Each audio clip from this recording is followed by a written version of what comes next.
चलो class start करते हैं आज का।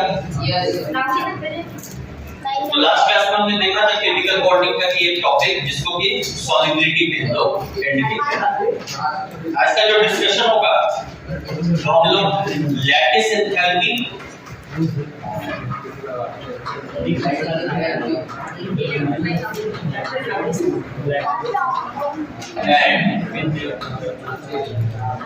method of calculation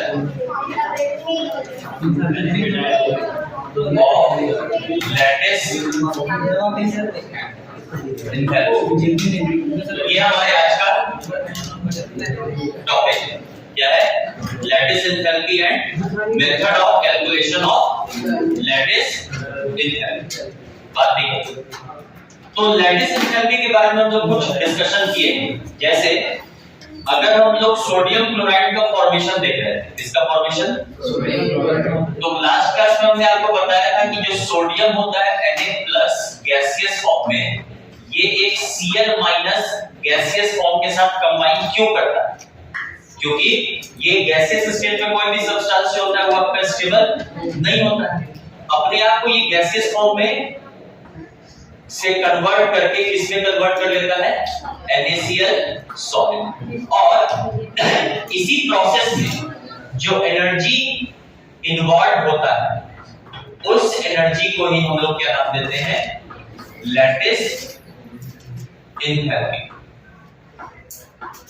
lattice enthalpy मिलने के बाद कोई भी सब्सटेंस जब अपने क्रिस्टल में कन्वर्ट होता है तो वो स्टेबिलिटी को अटेन करता है। इसको अटेन करेगा, स्टेबिलिटी को अटेन करेगा। अब यहां से इसी इक्वेशन से हम लोग लैटिस एंथैल्पी को डिफाइन भी कर सकते हैं। लैटिस एंथैल्पी क्या होता है? तो आप बोल सकते हो कि कोई भी सब्सटेंस का जब 1 मोल सॉलिड बनता है, कोई भी सब्सटेंस का जब 1 मोल सॉलिड बनता है, किससे बनता है? उसके आइसोलेटेड गैसियस एटम से। देखो ये आइसोलेटेड पढ़ाए गए, अकेला होगा और गैसियस फॉर्म में होगा। तो कोई भी सब्सटेंस जब अपने 1 मोल सॉलिड फॉर्म में कन्वर्ट होता है अपने आइसोलेटेड गैसियस एटम से, उस प्रोसेस में जो एनर्जी इवॉल्व होता है, इस प्रोसेस में जो एनर्जी इन्वॉल्व होगा उसी को हम लोग क्या नाम देते हैं? Lattice enthalpy. या फिर हमारे पास सपोज करो 1 मोल ऑफ सब्सटेंस बन गया है। अब इस 1 मोल ऑफ सब्सटेंस को अगर हम उसके आइसोलेटेड गैसियस एटम्स में कन्वर्ट करें, इसमें कन्वर्ट कर दें, आइसोलेटेड गैसियस एटम्स में कन्वर्ट, तो ये अपने आप तो कन्वर्ट होगा नहीं, इसके लिए हमें क्या करना पड़ेगा? एनर्जी देना पड़ेगा। तो उस एनर्जी को भी हम लोग क्या नाम देते हैं? Lattice enthalpy. देखो लैटिस एंथैल्पी, पहला इसका डेफिनेशन बनेगा energy released when 1 mole of solid substance is formed from its isolated gaseous atoms।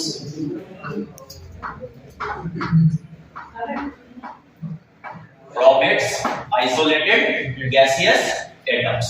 या फिर आप एनर्जी सप्लाई करते हो किसी भी 1 मोल ऑफ सॉलिड सब्सटेंस को तोड़ने के लिए, किसमें तोड़ने के लिए? उसके आइसोलेटेड गैसियस एटम्स में तोड़ने के लिए, तो उसको भी हम लोग लैटिस एंथैल्पी कह सकते हैं।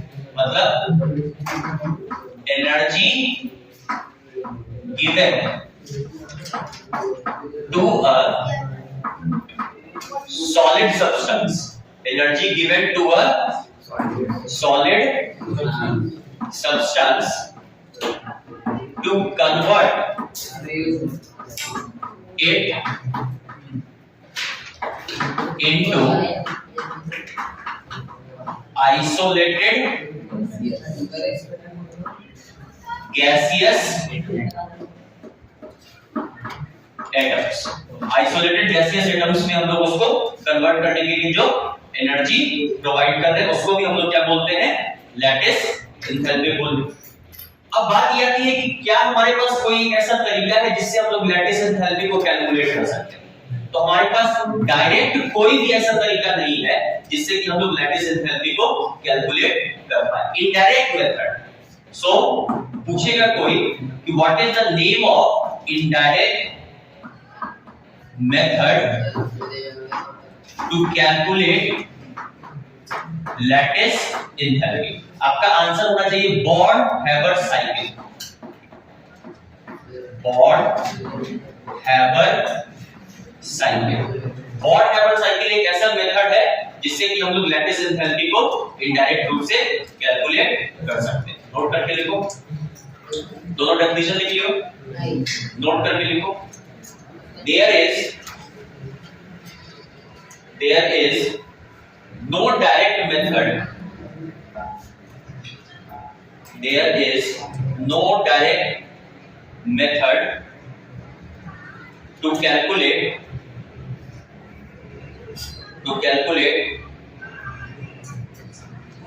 lattice enthalpy directly,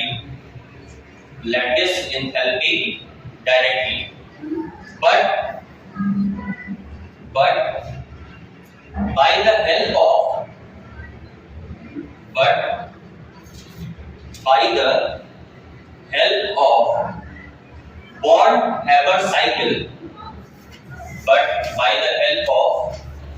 Born-Haber cycle, we can calculate lattice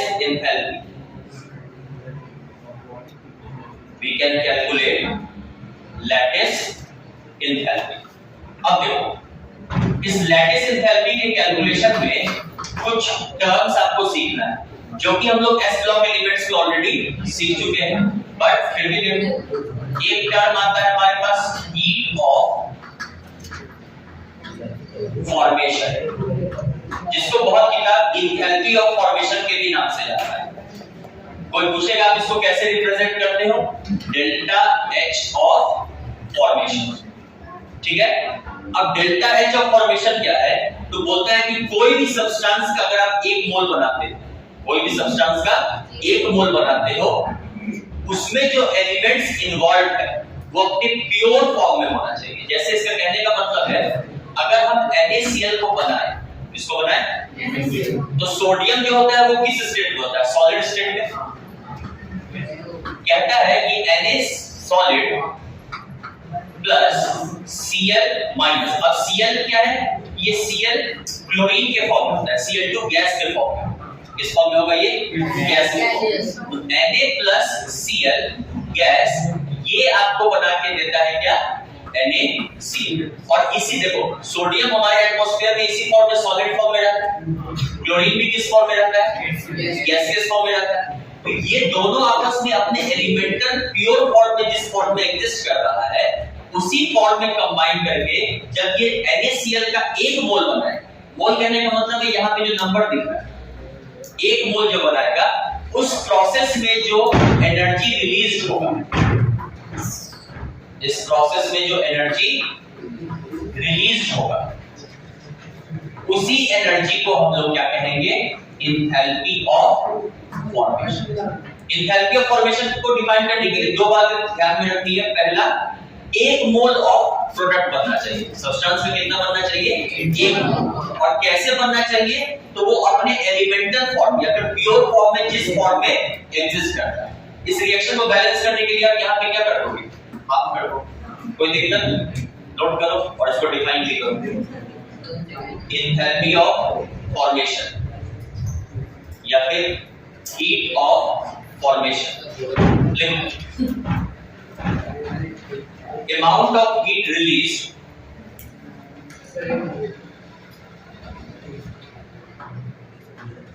amount of heat released when 1 mole of substance is formed from its elements in pure form, from its element in pure form। कोई दिक्कत? अब ये तो हो गया कि हमारे पास एक इक्वेशन है और हमने इसका delta H of formation calculate कर लिया, फिर एंथैल्पी ऑफ फॉर्मेशन कैलकुलेट कर लिया। लेकिन ये एक स्टेप का रिएक्शन है और एग्जैक्टली में ये एक स्टेप में नहीं होता। ये रिएक्शन होगा कैसे? तो सबसे पहले आपके पास सोडियम सॉलिड स्टेट में होगा, बोलो हाँ यार। और आपको ये पता है कि एक सोडियम एक इलेक्ट्रॉन का लिबरेट करेगा और Na+ में कन्वर्ट होगा। इलेक्ट्रॉन लिबरेट हम लोग किस स्टेट में करवाते हैं? याद करो आयोनाइजेशन एनर्जी का डेफिनेशन, वहां पे हम लोग क्या वर्ड करते हैं? Isolated gaseous state. मतलब सॉलिड से इलेक्ट्रॉन को निकालना बहुत डिफिकल्ट है, सॉलिड से इलेक्ट्रॉन को निकालना बहुत डिफिकल्ट है। हम लोग क्या करते हैं उसके लिए? कहां से निकालेंगे? गैसियस।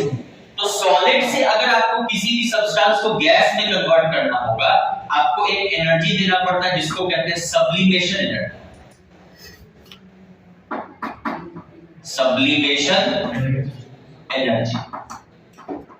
अच्छा, सब्लिमेशन एनर्जी आप देते हो तो सब्लिमेशन एनर्जी हमेशा किसमें होगा?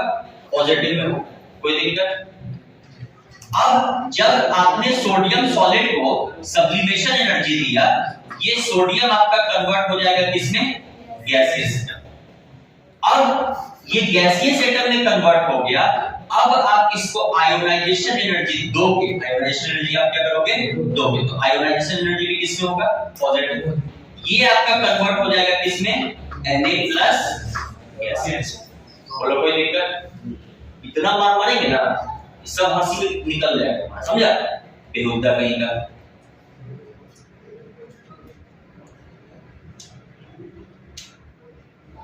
उसके बाद आपको ये भी पता है क्लोरीन जो होता है Cl2, ये किस फॉर्म में होता है? Gaseous form. किस फॉर्म में होगा? गैसियस। अब क्या है कि ये क्लोरीन आपको सिर्फ हाफ मोल चाहिए। कितना मोल चाहिए? Half mole. तो इसको आपको डिसोसिएट करना पड़ेगा। यहाँ पे 2 क्लोरीन का एटम है, आपको कितना क्लोरीन का एटम चाहिए? 1 क्लोरीन का एटम। तो इसके लिए भी एक एनर्जी देना पड़ता है जिसको कि हम लोग डिसोसिएशन एनर्जी कहते हैं। क्या कहेंगे? Dissociation energy. अब यहाँ पे 2 मॉलिक्यूल है, आपको ये किसमें कन्वर्ट हो जाएगा? जब आप डिसोसिएशन मॉलिक्यूल, डिसोसिएशन एनर्जी का हाफ प्रोवाइड करोगे। कितना प्रोवाइड करोगे? हाफ। तो ये हाफ में क्या करेगा? इसमें से एक मॉलिक्यूल ये Cl में कन्वर्ट होगा गैसियस। बोलो बात समझ में आया? इसमें आप सब्लिमेशन एनर्जी नहीं दो। क्यों नहीं दे रहे हो सब्लिमेशन एनर्जी? क्योंकि ये ऑलरेडी किस स्टेट में है? गैसियस स्टेट में। यहाँ पे आपने क्यों सब्लिमेशन एनर्जी दिया? क्योंकि ये सॉलिड स्टेट है, इसमें था सॉलिड स्टेट। अब आपको इसमें से इलेक्ट्रॉन ऐड करना है। इलेक्ट्रॉन को क्या करना है? ऐड करना है। तो इलेक्ट्रॉन को ऐड करने के लिए आप कौन सी एनर्जी देते हो? Electron affinity. कौन सी एनर्जी देते हो? Electron affinity. और इलेक्ट्रॉन एफिनिटी आप दे रहे हो तो ये भी आपका किसमें होगा? पॉजिटिव। कोई दिक्कत वाली बात? सॉरी, इलेक्ट्रॉन एफिनिटी किसमें होगा? नेगेटिव। फर्स्ट इलेक्ट्रॉन एफिनिटी हमेशा नेगेटिव होता है, सेकंड इलेक्ट्रॉन एफिनिटी हमेशा किसमें होता है? पॉजिटिव। तो ये क्लोरीन जो है गैसियस फॉर्म में ये एक इलेक्ट्रॉन का लिबरेट करके और ये Cl- में कन्वर्ट हो जाएगा। कोई दिक्कत? अब क्या है? ये Na+ और ये Cl- ये दोनों आपस में कंबाइन करेगा और कंबाइन करके आपको क्या प्रोवाइड कर देगा? ये NaCl का सॉलिड। और क्योंकि ये गैसियस से कन्वर्ट हो रहा है किसमें? सॉलिड में, तो इस एंथैल्पी को आप क्या कहोगे? Lattice enthalpy. और लैटिस एंथैल्पी हमेशा किसमें होता है? नेगेटिव, क्योंकि स्टेबिलिटी को अटेन करता है। लैटिस एंथैल्पी मिलने के बाद क्या होता है? जो एटम होगा या फिर मॉलिक्यूल होगा वो स्टेबिलिटी को अटेन करता है। तो आप देख रहे हो इसी रिएक्शन को आपने एक स्टेप में करवाया, तो एक स्टेप वाले को अपने डेल्टा H ऑफ फॉर्मेशन बोल दिया। और ये बहुत सारे स्टेप्स में होता है, तब हम लोग जाके इसको क्या कहते हैं? ये इंडिविजुअल स्टेप्स। इसीलिए थर्मोडायनामिक्स का एक लॉ आता है जिसको कि हम लोग एसएस लॉ कहते हैं। क्या है लॉ का नाम? S law. देखो एस लॉ कहता है कि कोई भी रिएक्शन अगर एक स्टेप में हो, कोई भी रिएक्शन अगर एक स्टेप में एक स्टेप में भी जो एनर्जी इन्वॉल्व है और वही रिएक्शन अगर एक से ज्यादा स्टेप में हो तो इस एनर्जी का जो वैल्यू होगा वो सारे एनर्जी के वैल्यू को ऐड कर देगा। इसी लॉ को हम लोग क्या कहते हैं? हेस लॉ। तो हेस लॉ से अगर ये रिएक्शन एक स्टेप में होता है तो आप इसको कैसे लिख सकते हैं? Delta H of formation. बोलो माया। और इसका वैल्यू किसके किसके बराबर होगा? Sublimation energy. सब्लिमेशन एनर्जी किसमें है? Positive plus ionization energy plus dissociation energy by 2। क्यों 2 कर रहे हैं? क्योंकि यहाँ पे 2 क्लोरीन का एटम है, आपको कितना चाहिए? सिर्फ एक एटम चाहिए। उसके बाद इलेक्ट्रॉन एफिनिटी क्या हो जाएगा? माइनस में और माइनस लैटिस एनर्जी। मतलब आप हेसेस लॉ अगर आप इसमें लगाओगे तो आप बोल सकते हो कि डेल्टा एच ऑफ फॉर्मेशन जो है वो sublimation energy plus ionization energy plus dissociation energy by 2 minus electron affinity minus lattice enthalpy के बराबर है। तो आप हमको ये बताओ इसमें से आपको सारे एनर्जी का वैल्यू दे दे और सिर्फ आपसे पूछ ले कि लैटिस एंथैल्पी का कितना वैल्यू होगा, तो आप कैलकुलेट कर सकते हो कि नहीं कर सकते? तो इसीलिए हम बोले कि हमारे पास कोई डायरेक्ट मेथड नहीं है लैटिस एंथैल्पी को कैलकुलेट करने का। हम लोग क्या कर सकते हैं? इनडायरेक्ट मेथड से लैटिस एंथैल्पी को कैलकुलेट कर सकते हैं। कोई दिक्कत वाली बात? नोट करो।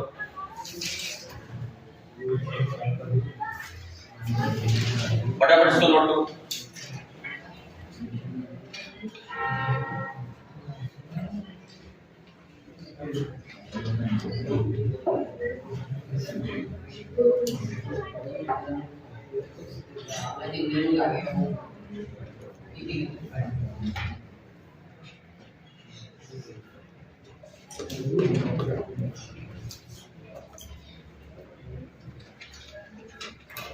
हो गया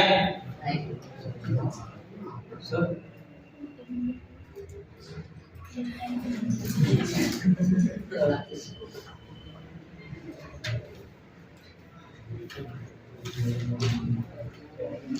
जल्दी लिखो।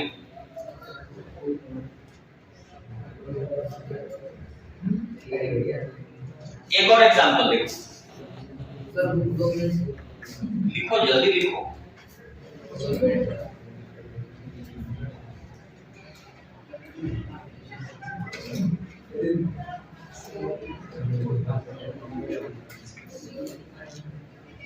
चलो नोट्स भेज देंगे ग्रुप पे। ठीक है?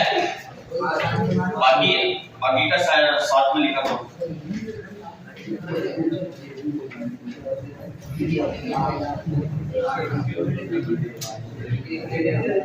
चलो देखो ऐसे लोगों को हम लोग एक और एग्जांपल में देखते हैं। जैसे बोलेगा कि formation of magnesium oxide. Formation of magnesium oxide. तो मैग्नीशियम ऑक्साइड का Mg सॉलिड में होता है। बोलो हाँ यार। ऑक्सीजन आपका किस में होता है? O2 गैस में होगा और ये आपका क्या बना देगा? MgO सॉलिड में बना देगा। यही है। इस प्रोसेस के लिए जो टोटल एंथैल्पी ऑफ फॉर्मेशन होगा उसको हम लोग डेल्टा HF से रिप्रेजेंट कर देंगे। कोई दिक्कत? अब इसमें हम लोग स्टेप्स लेते हैं। तो सबसे पहले बताओ यहाँ पे कौन सा एनर्जी लोगे? यहाँ पे कौन सा एनर्जी लोगे? Sublimation energy. ये किस में कन्वर्ट हो जाएगा? Mg gas. अब जब मैग्नीशियम ऑक्साइड बनता है तो ऑक्सीजन पे भी चार्ज होता है -2 और मैग्नीशियम पे भी चार्ज कितना होगा? मतलब ये जो अपने पास मैग्नीशियम गैसियस स्टेट में बना है इसमें से आपको 2 इलेक्ट्रॉन निकालना है। बोलो माया। तभी तो इसमें चार्ज क्या आएगा? -2 का सॉरी +2। तो आप अब ये सब्लिमेशन एनर्जी के बाद क्या हुआ? गैसियस स्टेट में आ गया। आपने अगर इसमें आयोनाइजेशन एनर्जी फर्स्ट दिया, आयोनाइजेशन एनर्जी फर्स्ट दिया, ये किसमें होना चाहिए? पॉजिटिव में। ये भी किसमें होना चाहिए? पॉजिटिव। तो ये एक इलेक्ट्रॉन को लूज करेगा। बोलो भाई Mg प्लस गैस में। कोई दिक्कत? अभी भी हमारा काम नहीं हुआ। मैग्नीशियम में कितना चार्ज आना चाहिए?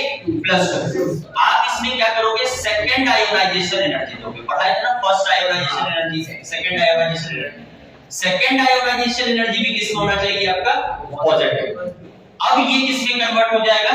Mg +2 gas. कोई दिक्कत? यहाँ पे ऑक्सीजन 2 है, आपको एक ही चाहिए। सबसे पहले कौन सा एनर्जी दोगे? डिसोसिएशन एनर्जी पूरा दोगे या हाफ दोगे? हाफ दोगे। Cl2 के केस में भी हम लोग देखेंगे डिसोसिएशन एनर्जी दे रहे हो, मतलब ये एनर्जी किस में होगा? पॉजिटिव। ये आपका किस में कन्वर्ट हो जाएगा? ऑक्सीजन गैस में। कोई दिक्कत? अब आपको इसमें इलेक्ट्रॉन ऐड करना है। क्या करना है? इलेक्ट्रॉन को ऐड करना है, मतलब आप इलेक्ट्रॉन एफिनिटी दोगे। और क्योंकि यहाँ पे भी चार्ज कितना है? माइनस। तो जैसे आयोनाइजेशन एनर्जी सक्सेसिव होता है, वैसे इलेक्ट्रॉन एफिनिटी भी आपका सक्सेसिव होता है। तो पहला वाला इलेक्ट्रॉन एफिनिटी हमेशा याद रखना, ये किसमें होता है? पॉजिटिव। इसमें होगा पॉजिटिव। और दूसरा वाला इलेक्ट्रॉन एफिनिटी किसमें होगा? सॉरी, फर्स्ट वाला हमेशा किसमें होगा? नेगेटिव। तो एक आपने इलेक्ट्रॉन एफिनिटी 1 दिया, तो ये किसमें कन्वर्ट हो जाएगा? O- gas. बोलो भाई। अब कोई पूछेगा कि सेकंड वाला इलेक्ट्रॉन एफिनिटी पॉजिटिव क्यों होता है? तो कोई भी एटम एक इलेक्ट्रॉन को ऐड करने के बाद वो नहीं चाहता है कि दूसरा इलेक्ट्रॉन ऐड करे। अभी हम लोगों को केमिस्ट्री पढ़ा है, पूरा सब्जेक्ट हो जाएगा, उसके बाद फिर वही तो केमिस्ट्री पढ़ने पड़ेगा, नहीं पढ़ेगा, लेकिन हम चाहेंगे तो पढ़ाएंगे ही जबरदस्ती। तो वही जबरदस्ती हो जाता है। इसीलिए बोलता है कि सेकंड वाला इलेक्ट्रॉन ऐड करने में जो आप इलेक्ट्रॉन एफिनिटी सेकंड देते हो, वो हमेशा क्यों होता है? पॉजिटिव होता है। क्यों पॉजिटिव होता है? क्योंकि एक इलेक्ट्रॉन को ऐड करने के बाद सेकंड इलेक्ट्रॉन को एटम ऐड जल्दी नहीं करना चाहिए। अब इसमें क्या चार्ज आ जाएगा? O-2 gas. बोलो भाई ना। और ये दोनों फिर से मिलके आपका क्या बना देगा? MgO। और ये किस फॉर्म में? सॉलिड। और यहाँ पे जो एनर्जी होगा उसको हम लोग क्या बोलेंगे? Lattice enthalpy. लैटिस एंथैल्पी भी आपका किस में होगा? नेगेटिव। कोई दिक्कत? अब आप इस प्रोसेस के लिए हेसेस लॉ लगा सकते हो कि नहीं? तो अगर हेसेस लॉ क्या कहता है कि कोई भी प्रोसेस अगर वन स्टेप में हो, उस स्टेप में जो एनर्जी इवॉल्व है वो सारे इंडिविजुअल स्टेप्स के एनर्जी के सम के बराबर होगा। मतलब डेल्टा H ऑफ फॉर्मेशन ये बराबर क्या हो जाएगा आपका? Sublimation energy plus ionization energy 1 plus ionization energy 2 plus dissociation energy by 2 minus electron affinity 1 plus electron affinity 2 minus lattice enthalpy. तो ये जो हमारे पास फार्मूला बना है, ये फार्मूला हमारे हेसेस लॉ से आया है। अब देखो यहाँ पे भी हमारे पास लैटिस एंथैल्पी है कि नहीं? तो सारा एनर्जी अगर इंडिविजुअल रूप से दे क्वेश्चन, तो क्या आप लैटिस एंथैल्पी नहीं कैलकुलेट कर सकते? सिर्फ ये ध्यान में रखना है कि कौन सा एनर्जी का साइन कौन सा होता है। लैटिस एंथैल्पी हमेशा किस में होगा? नेगेटिव में। और दिक्कत कहां फंसती है? फर्स्ट इलेक्ट्रॉन एफिनिटी और second electron affinity. First electron affinity हमेशा किस में होगा? नेगेटिव में। सेकंड इलेक्ट्रॉन एफिनिटी हमेशा किस में होगा? पॉजिटिव। कोई दिक्कत? नोट करो।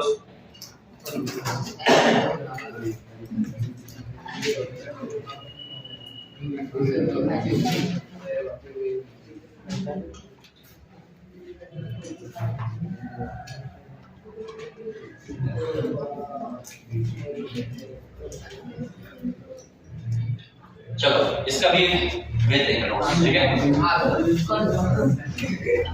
नेक्स्ट हेडिंग लगाओ, फैक्टर्स ऑन विच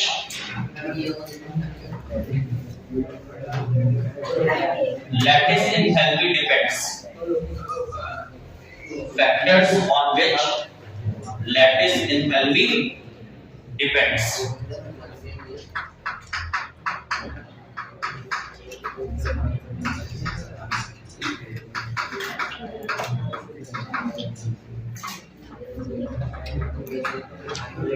बात नहीं करो। देखो लैटिस एंथैल्पी की अगर बात होती है तो कंपाउंड समझ जाना है, आयोनिक कंपाउंड। लैटिस एंथैल्पी की बात होगी तो कंपाउंड कैसा होगा? आयोनिक कंपाउंड होगा। अब अगर अपने पास आयोनिक कंपाउंड है तो आयोनिक कंपाउंड में कौन सा बॉन्ड बनता है? Ionic bond. और आयोनिक बॉन्ड नाम का कोई भी चीज नहीं है। वहां पे क्या काम करता है? क्या नाम है? Force of attraction, electrostatic force of attraction. अगर हम इलेक्ट्रोस्टैटिक फोर्स ऑफ अट्रैक्शन का फार्मूला देखें तो इसका फार्मूला होता है KQ1 Q2 by R square. Electrostatics physics class 12 में आप लोग पढ़ोगे ये फॉर्मूला, ग्रेविटेशन से मिलता जुलता है। इससे मिलता जुलता है।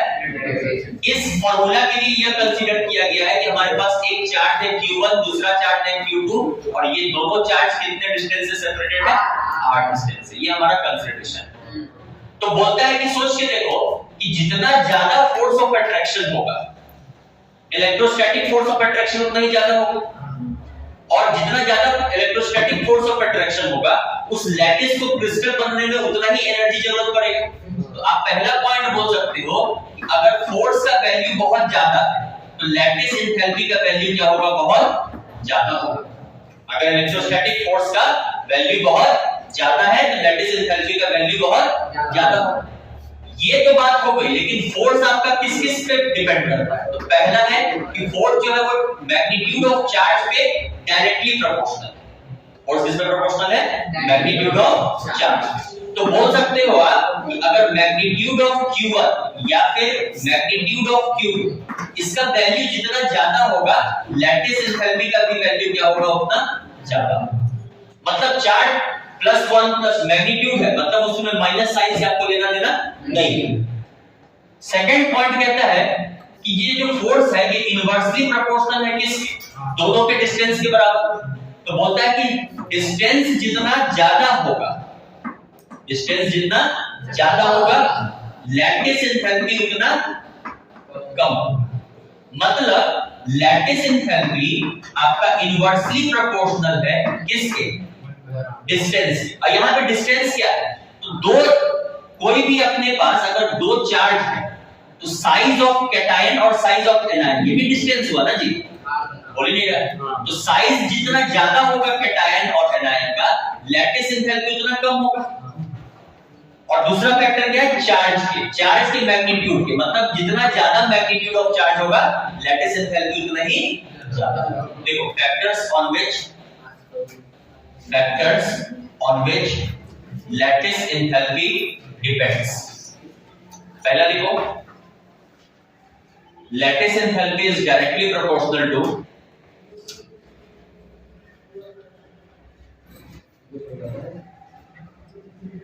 lattice enthalpy is directly proportional to magnitude of charges। Magnitude of charges. Second point लिखो, लैटिस एंथैल्पी इज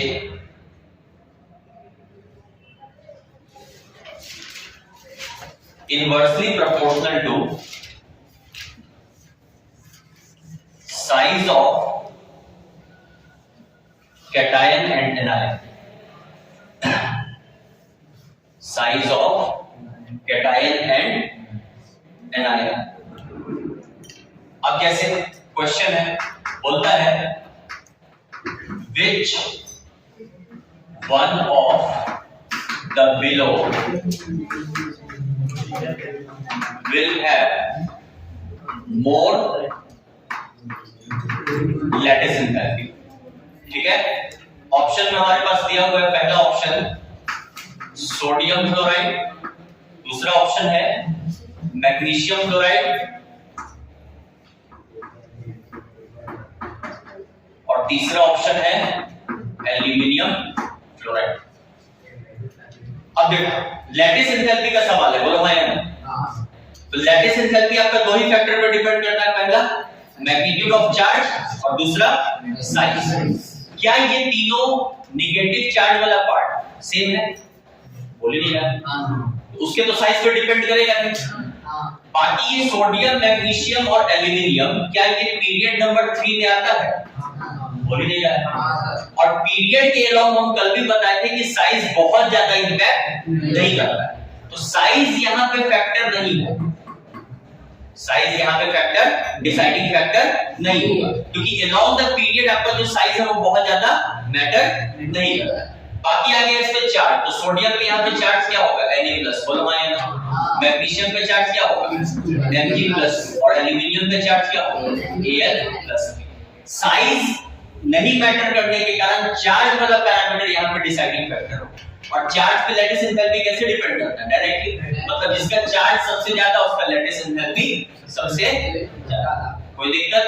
नोट करो।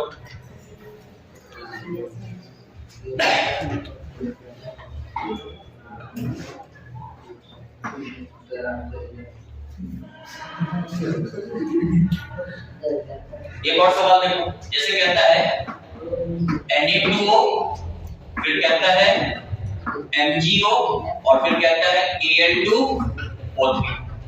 यहाँ पे भी देखो नेगेटिव चार्ज, नॉन मेटल वाला पार्ट सब जगह सेम है, बोलो हाँ या ना? सेम है कि नहीं? उसके बाद ये तीनों का तीनों एलिमेंट्स जो है वो किस पीरियड से आता है? Period number 3। तो पीरियड के अलाउंग जो साइज है वो बहुत ज्यादा चेंज नहीं होता। तो आप बोल सकते हो यहाँ पे भी साइज जो होगा वो फैक्टर नहीं होगा। अब इसमें चार्ज देगा, तो सोडियम पे क्या चार्ज? +1, मैग्नीशियम पे क्या चार्ज? +2, एल्युमिनियम पे क्या चार्ज? +3। सबसे ज्यादा लैटिस एंथैल्पी किसका होगा? Al2O3 का। कोई दिक्कत?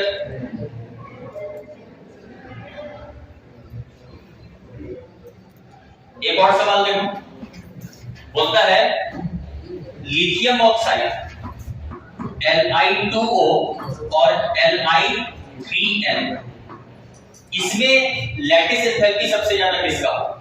इसमें लैटिस एंथैल्पी सबसे ज्यादा किसका हो? तो यहाँ पे मेटालिक पार्ट सेम है, बोलो हाँ या ना? ये जो ऑक्सीजन है और नाइट्रोजन है, क्या ये सेम पीरियड से आता है? पीरियड नंबर 2 से। मतलब पीरियड के अलावा हम मूव करते हैं तो यहाँ पे भी साइज वाला पैरामीटर काम नहीं करेगा। अब यहाँ पे चार्ज क्या होगा? ऑक्साइड पे चार्ज होता है -2 और नाइट्राइड पे क्या चार्ज होता है? -3। तो चार्ज ज्यादा किसका है? मतलब इसकी लैटिस एंथैल्पी ज्यादा है। कोई दिक्कत? इसको भी नोट करो।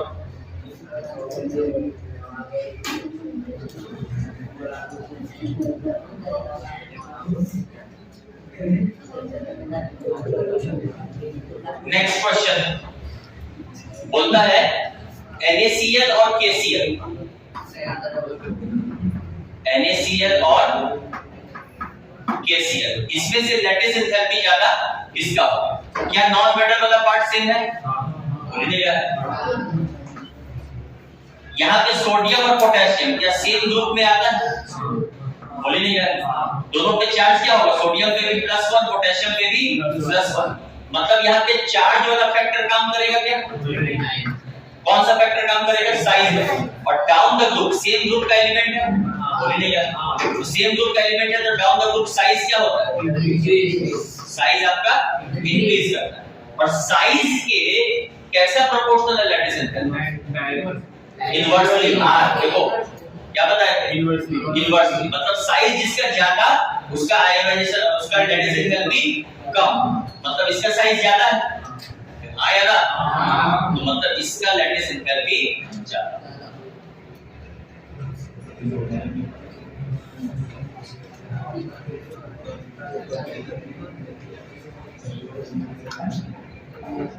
एक लास्ट क्वेश्चन बोलता है सोडियम क्लोराइड ले लो, उसके बाद सोडियम क्लोराइड ले लो और सोडियम ब्रोमाइड ले लो।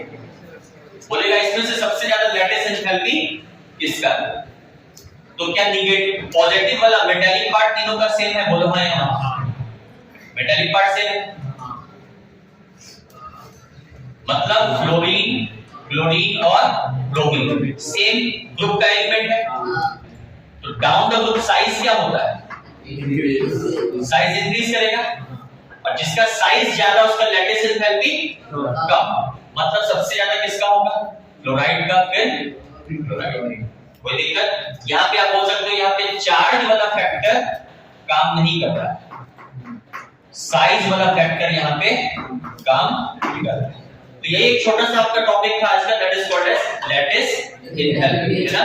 लैटिस एंथैल्पी के बारे में हमने ये समझा कि लैटिस एंथैल्पी डायरेक्टली हम लोग मेथड, कोई हमारे पास डायरेक्ट मेथड नहीं है जिससे हम लोग लैटिस एंथैल्पी को कैलकुलेट कर सकते हैं। इनडायरेक्ट मेथड है, उस मेथड का नाम क्या है? Born-Haber cycle. क्या है साइकिल का नाम? Born-Haber cycle. और बॉर्न-हैबर साइकिल में भी हम लोग कौन सा लॉ यूज करते हैं? Hess's law. Hess's law. Equation बनाना है आपको, और इक्वेशन में लैटिस एंथैल्पी का वैल्यू आपके क्वेश्चन में नहीं दिया रहेगा, बाकी जितने भी एनर्जी है वो सारे एनर्जी का वैल्यू दिया रहेगा। उस इक्वेशन पे आपको डालना है और निकाल देना है। नेक्स्ट हमने पढ़ा कि लैटिस एंथैल्पी किस किस फैक्टर्स पर डिपेंड करता है। तो लैटिस एंथैल्पी दो फैक्टर पर डिपेंड करता है। अगर कंक्लूड किया जाए तो सबसे पहला फैक्टर मैग्नीट्यूड ऑफ चार्ज, जितना ज्यादा चार्ज लैटिस एंथैल्पी उतना ज्यादा। दूसरा क्या है? कैटायन और एनायन के बीच में डिस्टेंस। यहाँ पे कैसा डिपेंडेंट है? ये इनवर्सली प्रोपोर्शनल, मतलब जितना ज्यादा साइज होगा उतना कम लैटिस एंथैल्पी होगा। कोई दिक्कत नहीं। इसके बाद हमने कुछ क्वेश्चंस किए, ये सारे पीवाईक्यू हैं, पूछे गए हैं, नीट में सारे क्वेश्चंस पूछे गए। ठीक है, तो यहाँ पे हमारा लैटिस एंथैल्पी टॉपिक कंप्लीट होता है। नेक्स्ट क्लास में हम लोग कोई और एक नए टॉपिक के साथ आएंगे।